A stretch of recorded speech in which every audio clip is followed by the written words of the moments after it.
en el 2001. En ese tiempo trabajaba como vigilante en una escuelita de un municipio rural cerca de Zongolica, Veracruz. Yo soy de por acá mismo y me había mudado recientemente a Zongolica. Aquella vez casi pierdo la pierna derecha por el golpe que me dio una criatura en la carretera. Hasta hoy cargo con las secuelas y estoy pensionado. Poca gente me creyó. La mayoría que oyó mi historia dijo que era pura locura y que yo andaba borracho. No voy a decir exactamente dónde fue para evitar problemas, pero era una escuela chiquita, casi en medio de la nada. Me tocó cuidarla y como me gusta pedalear, me fui en mi bicicleta viejita para medir cuánto hacía de tiempo. La carretera era de asfalto solo al principio. Luego agarré pura terracería, bien rara y sin ninguna luz. Lo peor fue que algunos me advirtieron que por ahí habían ataques de tigre, jaguar, así que me fui preparado con mi escopeta. La primera noche hice todo el recorrido y llegué muy temprano a la escuela. Todavía era de día, así que decidí entrar de una vez y mandar al vigilante del turno diurno a su casa. Era sábado y solo había guardia de día los fines de semana. Entré y me alisté para la noche. Como a las 9, andaba rondando y conociendo el lugar. Hice la vuelta por afuera y, cuando entré, oí un ruido extraño que venía del patio, una parte exterior que funcionaba como cancha y para otras cosas. Corrí a ver qué era y de golpe vi un bulto parado. En el momento no alcancé a distinguir si era una persona o algún cacharro, pero me quedé mirando para identificar qué demonios era. De repente, aquel bulto empezó a caminar y me pegué un sustazo. No lo pensé 2 veces y disparé, porque estaba grande, y si se me venía encima, yo no traía oportunidad. En cuanto jalé el gatillo, le brillaron los ojos como 2 faroles y me miró fijo. Luego abrió unas alas enormes y salió volando con una rapidez tal que casi ni lo alcancé a ver. Parecía un guajolote descomunal, pero ninguno vuela así ni trae ese brillo en los ojos. Después de eso, ya no pude trabajar a gusto. Busqué un salón y apagué las luces de adentro para poder ver mejor lo de afuera. Dejé todas las luminarias del patio encendidas. Si esa cosa se metía a la escuela, la vería caminar por los pasillos. Desde ahí fue puro apuro y miedo. Me espantaba hasta el aire que movía los árboles. Ya de madrugada, juro que esa cosa volvió y se posó en el tinaco. Vi un bulto raro arriba y cuando amaneció, ya no había nada. Cuando llegó el otro vigilante, yo estaba pálido, con la mirada cansada. Solo le dije que me asustó un bicho del monte y que no había pegado el ojo. El muchacho insistió en que le contara, pero yo me hice tonto diciendo que quizá fue un jaguar. Lo peor era el miedo de regresar de noche en la bici. Así que, cuando se acercó la hora en que suelo ir, decidí adelantarme para no agarrar la carretera de noche. Ya me imaginaba encontrarme con esa cosa en el camino y no quería de ninguna manera pedalear a oscuras. Salí más temprano en mi bicicleta y llegué bien antes del horario. En el camino iba bien al tiro, mirando para todos lados, queriendo encontrar alguna pista de lo que había visto la noche anterior en la escuela. Pero el camino era puro monte a los lados, solitario, ni un alma. Y aunque trataba de convencerme de que había imaginado cosas, en el fondo yo sabía que lo que vi era real. Una criatura más grande que un hombre, con alas enormes. Cuando llegué al puesto, mi compañero no me creyó mucho y me dijo que si no andaba desvelado. Ya descansado, me animé a contarle lo que vi. Me respondió que en 2 años trabajando ahí nunca había visto nada raro, pero tampoco lo dudaba. Hasta confesó que una vez también vio un bulto parado en el patio y que incluso disparó hacia él. Nos quedamos platicando hasta que me tocó tomar el turno y él se fue. Esa noche estuve bien atento, pero no pasó nada. Todo tranquilo. La cosa no apareció. Así siguió hasta fin de año, cuando ya me había confiado y volví a pedalear de noche. Era como 2 días antes de Navidad. Yo iba en la bici por el mismo camino de siempre. Ya había oscurecido, pero iba a buena hora para llegar y relevar a mi compañero. En eso, en un tramo, sentí un ventarrón raro, porque el monte estaba quieto, no se movía nada. Miré para atrás, nada. Seguí pedaleando con todo para no atrasarme. Unos metros adelante, volteo y lo vi, el mismo animal, volando bajito a mi derecha, como a unos 4 metros de altura. Un guajolote enorme, pero con ojos encendidos como faroles. Se me heló la sangre y casi me voy de hocico en una curva. De repente se me vino encima y me dio un golpazo en la pierna, tirándome de la bici. El dolor fue tremendo. Pensé que me había fracturado, pero lo peor era el miedo a esa criatura. Me metí entre los arbustos y lo que vi me dejó helado. Una luz que se movía de un lado a otro, como si alguien anduviera con linterna buscándome. Pero no era gente, era esa cosa rondando. Me quedé quieto, rezando para que no me encontrara. Pasados unos minutos, la luz se desvaneció. Para mi suerte, mi compañero pasó por la carretera, vio mi bicicleta tirada y se detuvo. Me encontró ahí entre el monte, con la pierna quebrada, y me llevó al hospital. Yo le dije que una criatura voladora me había atacado, pero nadie me creyó. Me cansé de hacer el ridículo y terminé inventando que una vaca me había embestido, pero yo sé bien lo que vi. Eso no era un animal común. Aquella noche casi me deja inválido. La pierna se me infectó feo y de milagro no la perdí. Hoy estoy pensionado y aprendí la lección. Nunca más pedaleé de noche. Lo que vi en la escuela y en la carretera parecía un hombre disfrazado de guajolote, pero con alas enormes y ojos que alumbraban como lámparas. Parece una locura, lo sé, pero después de que me pasó 2 veces, ya es imposible no creerlo. El consejo que les doy es: no viajen solos de noche, y mucho menos por caminos desiertos. Pero como dicen en el rancho, si te toca ver, lo vas a ver aunque tomes todas las precauciones del mundo. Buenas noches. Antes de seguir, no olvides suscribirte, darle like y compartir este contenido. Así podremos llegar a más personas y seguir creciendo juntos en esta comunidad. Sigamos. Vamos por un segundo relato. Mi nombre es Domingo Herrera. Tengo 45 años y vengo a contar la historia de cuando mis padres llegaron a Zamora, Michoacán, buscando empezar una vida nueva. Ya estaban casados y mis hermanos tenían entre 5 y 7 años. Yo fui el más chico, nacido un par de años después. Mi padre, Eustacio Herrera, había vendido todo lo que tenía en el rancho donde vivíamos antes y decidió mudarse a esta ciudad. Venían de un pueblito en las montañas, con la esperanza de mejorar su vida. Al llegar, rentaron un cuarto humilde por unos meses, hasta que pudieran comprar su propia casa.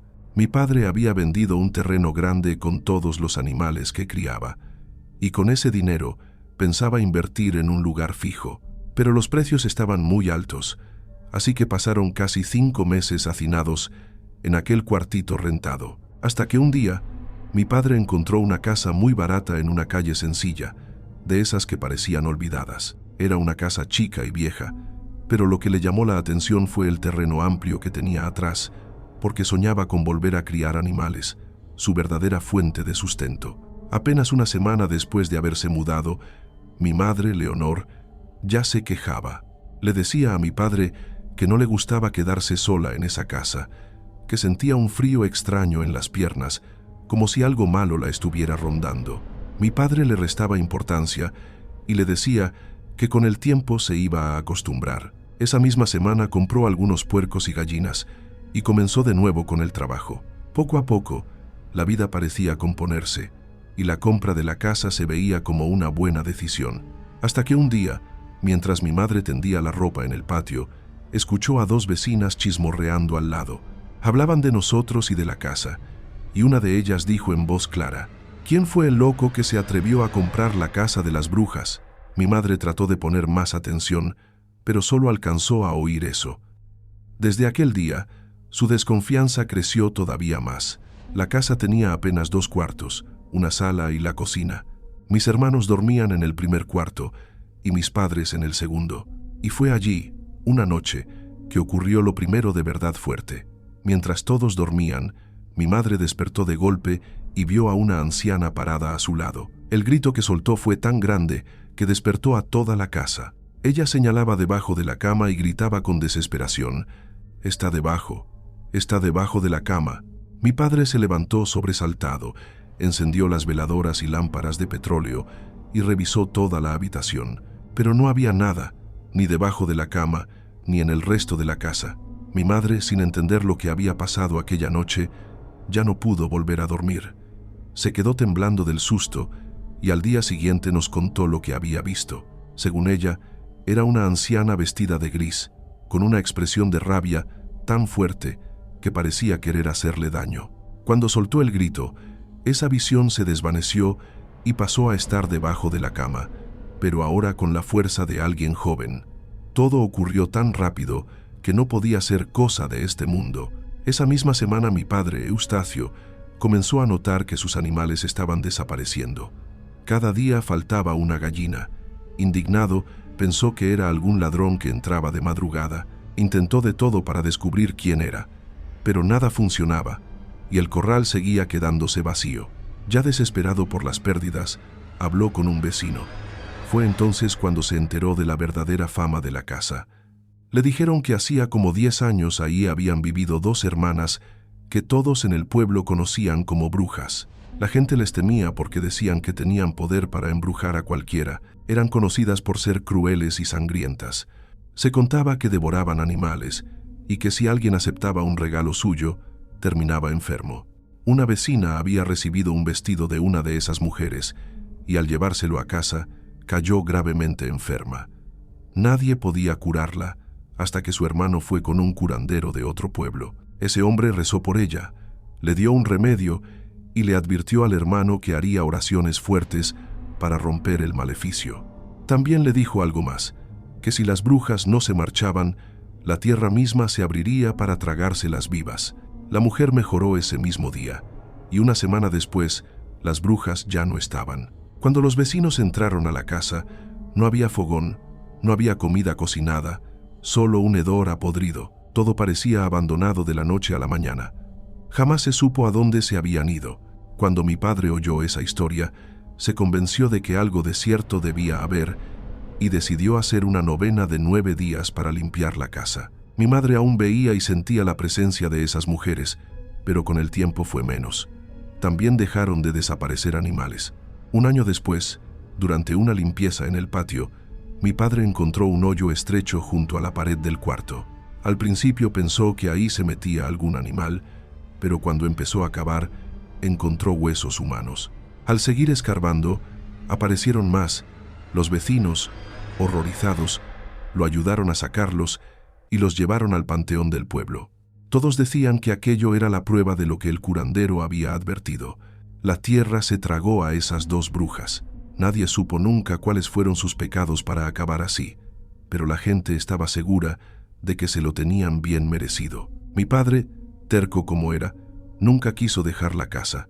En vez de eso, hacía novenas todos los meses para tranquilizar a mi madre. Y aunque las apariciones se hicieron cada vez más raras, hubo una última vez que ella juró haber visto algo. Fue en el último día de una novena. Toda la familia estaba reunida rezando en la sala. En cuanto empezó la oración, mi madre levantó la vista hacia la ventana y vio a 2 mujeres paradas junto a la cerca del patio.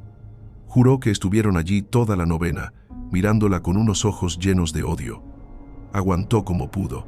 Apenas podía concentrarse en las oraciones, se sentía enferma, con un peso en el pecho, pero no interrumpió y siguió firme hasta el final. Cuando se cantó el último rito, las 2 figuras se deshicieron en el aire, como polvo negro que el viento arrastró. Mi madre siempre dijo que esa fue la experiencia más aterradora de su vida. Yo, gracias a Dios, no tuve que vivirlo. Después de que mis padres murieron, dejamos aquella casa y nos fuimos a otra ciudad. Hoy vivo en Acámbaro, Guanajuato, mientras mis hermanos todavía permanecen en el pueblo. Nunca volvimos a tener contacto con los que se quedaron ahí. A veces me pregunto, ¿seguirá siendo ese lugar tan embrujado como antes? Y antes de que lo pregunten, cuando era joven, quise saber de quién había comprado mi padre la casa. Él me confesó que un día, tomando en una cantina, 2 mujeres le ofrecieron venderle una propiedad. No había papeles ni escrituras. Bastó entregar el dinero y quedarse con la casa. Nunca supimos quiénes eran esas mujeres, pero estoy convencido de que tenían relación con todo lo que allí se escondía y solo volvieron a mostrarse cuando mi familia entró a vivir en esa casa. Ese es el misterio que nos ha perseguido durante generaciones y nadie hasta hoy ha podido explicarlo. Buenas noches. Vamos por un tercer relato. Buenas noches.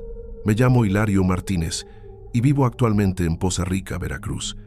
Pero mi familia es originaria de un pueblito cercano a Papantla, que fue donde ocurrieron los hechos que voy a contar. Desde niño crecí escuchando esta historia que según mi madre se transmitió de generación en generación. Hoy tengo 42 años y todavía recuerdo cada detalle y también se la cuento a mis hijos. Hace mucho tiempo, en la época de mis bisabuelos, circulaba una leyenda macabra que marcó a toda mi familia. Lo digo porque incluso en mi infancia recuerdo a mi madre poniendo puñitos de sal en el techo y colgando cruces de palma bendita sobre nuestras camas. Decía que era para espantar los malos aires de la noche. Cuando fui adolescente, descubrí que mi madre le tenía miedo a algo que llamaba la lechuza. Pero la historia que yo escuchaba en casa era un poco distinta a la que muchos cuentan. Esa lechuza de la que tanto se hablaba era, durante el día, una mujer común y corriente, pero al caer la noche se transformaba en un terror alado que rondaba las casas. Hacía que los padres cayeran en un sueño profundo y atacaba a los niños desobedientes o no bautizados. Mi madre decía que mis bisabuelos habían llegado al municipio buscando una vida mejor y se quedaron a trabajar en un ingenio azucarero. Al principio, como no tenían dónde vivir, construyeron una choza de barro y varas con techo de palma seca. Años después, cuando comenzaron los sucesos, ya tenían 4 de sus 6 hijos. Todos pasaban de los 13 años, algunos hasta ayudaban en el trabajo diario. De noche, toda la familia se recogía temprano. Los niños dormían en un cuartito pequeño, al lado del de mis bisabuelos. En ese tiempo ya corría la leyenda de la lechuza, pero como eran recién llegados, no le daban tanta importancia. Mi bisabuelo escuchaba en el trabajo historias de sus compañeros sobre una aparición que pasaba volando por las casas, a veces como una sombra y otras como una coruja enorme. Decían que cuando esa cosa no encontraba sal o semillas en los techos, hacía que todos los de la casa se quedaran dormidos, para después entrar y hacer de las suyas. Otros aseguraban que tomaba la forma de una mujer harapienta, que gritaba o reía de manera horrible mientras se posaba sobre los techos. Todos repetían que había que estar prevenidos, poner sal, granos o cruces de palma para que al entretenerse no pudiera entrar. Una noche, mientras mis bisabuelos dormían, alrededor de las 3 de la mañana, uno de los niños comenzó a llorar desconsoladamente. Pero dentro de la casa nadie despertaba. Todos seguían sumidos en un sueño profundo. El llanto se escuchaba tan fuerte que alcanzó a oírse desde lejos. Quien lo confirmó fue una vecina que vivía a unos metros. Ella fue la que decidió ir a ver qué pasaba, porque el llanto sonaba como de un niño que pedía ayuda. Así que despertó a su marido y los dos se dirigieron a la casa de mis bisabuelos para averiguar qué estaba ocurriendo. Los vecinos contaron después que tocaron la puerta una y otra vez, pero parecía que no había ningún adulto en la casa, como si estuvieran solos los niños. Nadie respondía, y el llanto de la criatura se hacía cada vez más fuerte. La vecina, ya muy angustiada, pensó que algo terrible estaba pasando allí dentro. Siguieron insistiendo, golpeando la puerta y gritando, hasta que por fin, después de mucho rato, mi bisabuela Aurelia despertó. Dijo que abrió los ojos sobresaltada, escuchando los golpes y el llanto desesperado de su hijo. De inmediato trató de despertar a mi bisabuelo Tomás, que seguía profundamente dormido. Tuvo que sacudirlo varias veces hasta que reaccionó. Aturdido, ambos salieron corriendo a buscar los fósforos y una lámpara de petróleo, porque en ese tiempo no había luz eléctrica. Mi bisabuelo, desesperado por la situación, buscaba a tientas los cerillos en la oscuridad. Siempre los dejaba junto a la cama, pero aquella noche no los encontró. Terminó corriendo a la cocina, donde por fin halló la cajita y logró encender un cerillo. Con esa primera luz, mi bisabuela logró encontrar la lámpara y prenderla. Mientras Tomás fue a abrir la puerta, ella se metió rápido al cuarto de los niños. Allí, para su sorpresa, no encontró a nadie fuera de lugar. Todos estaban en sus camas. Se apresuró a tranquilizarlos hasta que dejaron de llorar. Pero al abrir la puerta, los vecinos entraron y vieron algo espantoso. Una de las niñas estaba tirada en la sala, pálida, temblando de miedo.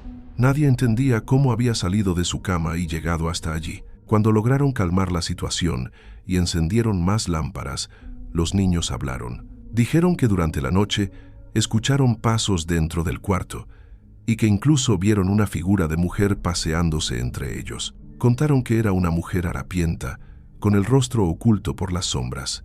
La niña que apareció en la sala confesó que no recordaba nada, solo que había soñado que alguien la sacaba de su cama y la llevaba a otro lugar.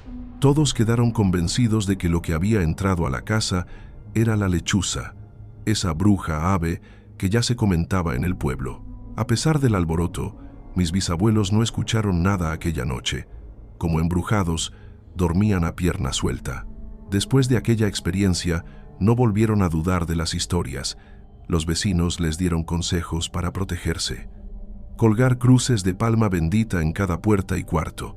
Poner sal en montoncitos en las entradas. Dejar tijeras abiertas debajo de las camas de los niños.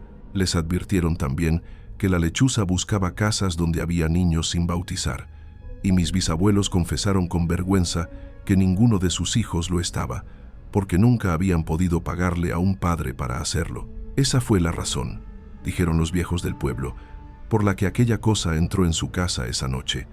Y si no hubiera sido por los vecinos que escucharon los gritos, quién sabe qué habría pasado. Esa historia fue pasando de boca en boca hasta llegar a mí, y yo se las cuento tal como la escuché. Gracias a Dios yo nunca vi a esa criatura, pero no me atrevería a decir que no existe. Buenas noches.